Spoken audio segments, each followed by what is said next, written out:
ロサンゼルスドジャースの大谷翔平選手は今週末に初のブルペン投球を予定しているようです。右肘靭帯損傷の手術後、リハビリを続けており、ブルペン投球により投手復帰へ一歩前進することになります。米公式サイト MLB.com が報じています。これまで投手復帰は順調ですが、ロバーツ監督はオープン戦での登板について現時点ではないと述べており、登板は4月以降になる見込みです。米放送局 MLB ネットワークではこの日のドジャースのキャンプの様子を見ながらコメンテーターたちがコメントしていました。この模様を日本語字幕付きでご紹介します。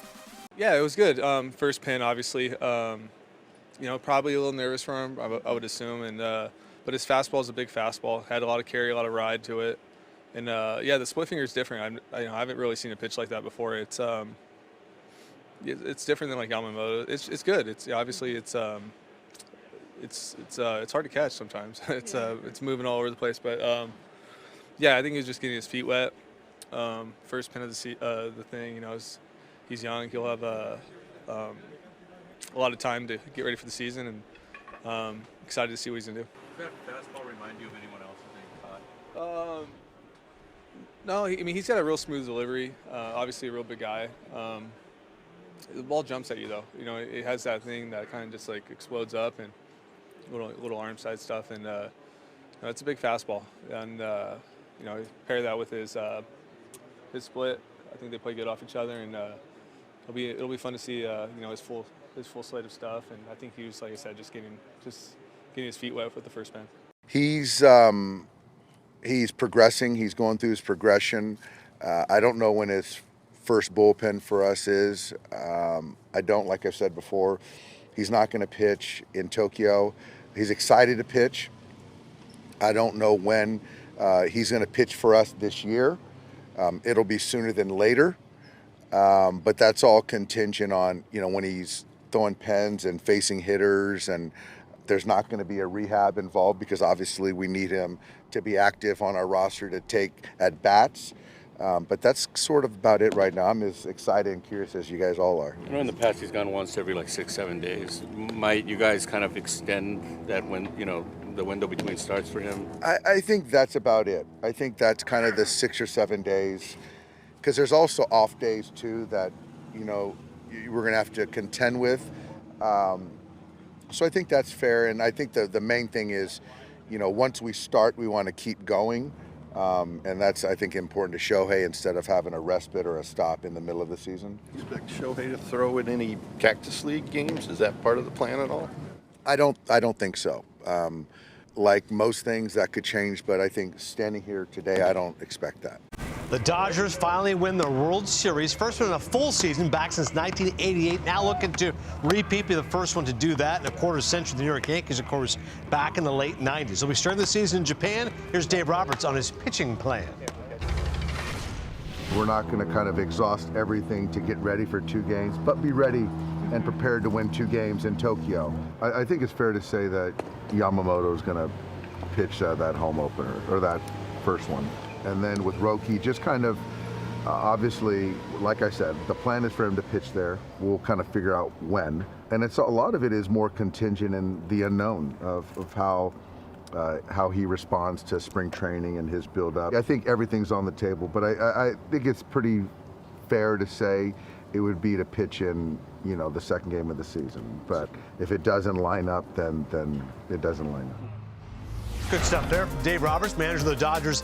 Here's what he has at his disposal. You're right, Case. An embarrassment of riches. Blake Snell's won 2 Cy Youngs. Yamamoto's got lights-out stuff. Glasnow's always in the Cy Young conversation. Sasaki's 23 years of age, has a 100-mile-an-hour heater. Kershaw's your number 5, the future Hall of Famer. Then you got Gonsolin, May, Miller, Knack to pick up the slack. And Ohtani should be in that rotation after the first month of the regular season. So you listen to what Dave said. Basically, we're going to go with the Japanese pitchers in Japan. Makes sense, Yamamoto, Sasaki.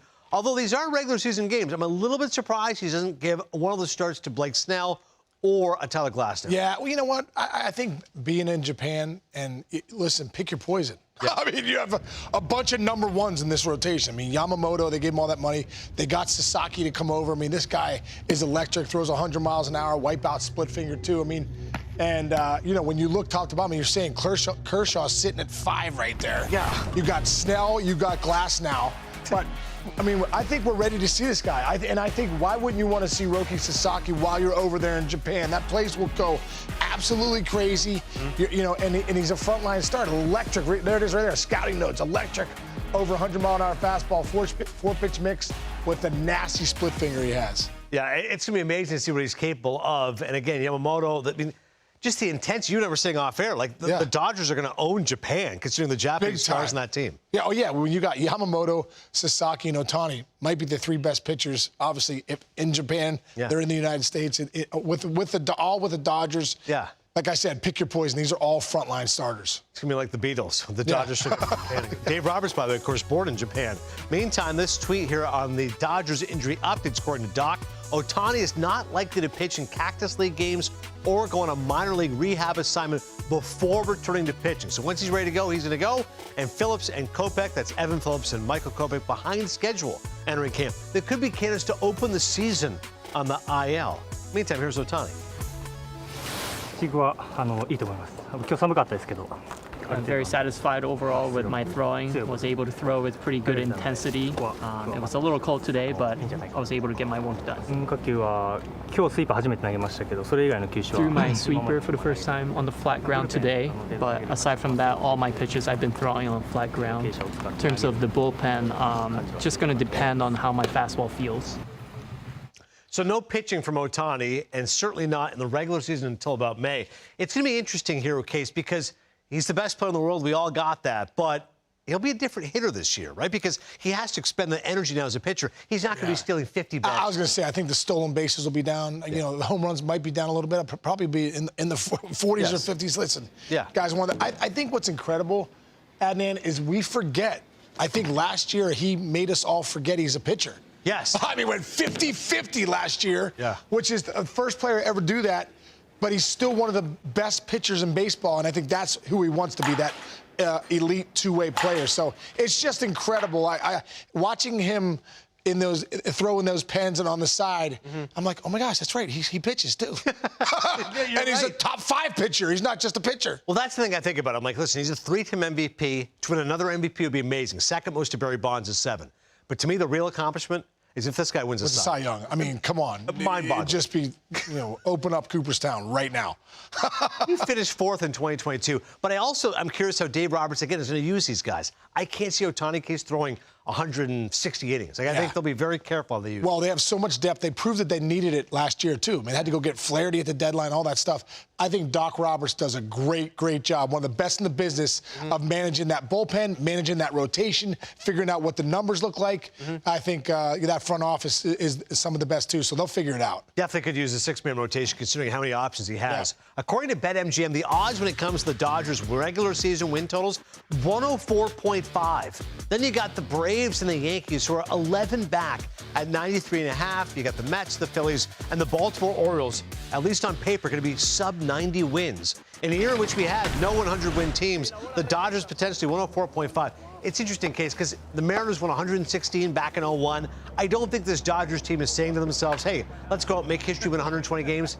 But they've got the talent on paper to win 105 games. They actually could do it. Yeah, 105 games, they actually could do that. I think with that rotation, you win on the bump, no doubt, in this league. But then you talk about the 3-headed monster they have in Ohtani, Freeman, and Betts. Yeah. I mean, it's pretty incredible. So they actually, that 105 number is definitely reachable. And that's incredible, 116. Orso in the meeting said 06, and I was like, 2006 Cubs? He's like, no, the 1906 Cubs. Tinker to Ever's a chance, I think. Matt Orso, our researcher, loves the Cubs of that era. Yankees, by the way, 98, 114. The Dodgers, just a couple years ago, 111. Wow. And, of course, the Indians, 111 back in 1954. Wow. I'm also think, LA made all these great moves, and I get they're the favorite on paper, but offensively didn't make any major moves. Pitching obviously bolsters. Snell, amazing. Tanner Scott's an amazing closer. Kirby Yates. But offensively, it's more about, hey, let's just re-sign Teoscar. Kike fits in a little bit here and there, like we're good to go. Yeah, well, Teoscar, you know, listen, he got you some big home runs last year. Conforto's a nice piece. You know, when you're saying Michael Conforto's a nice piece, you know you're deep. Yes. You know what I mean?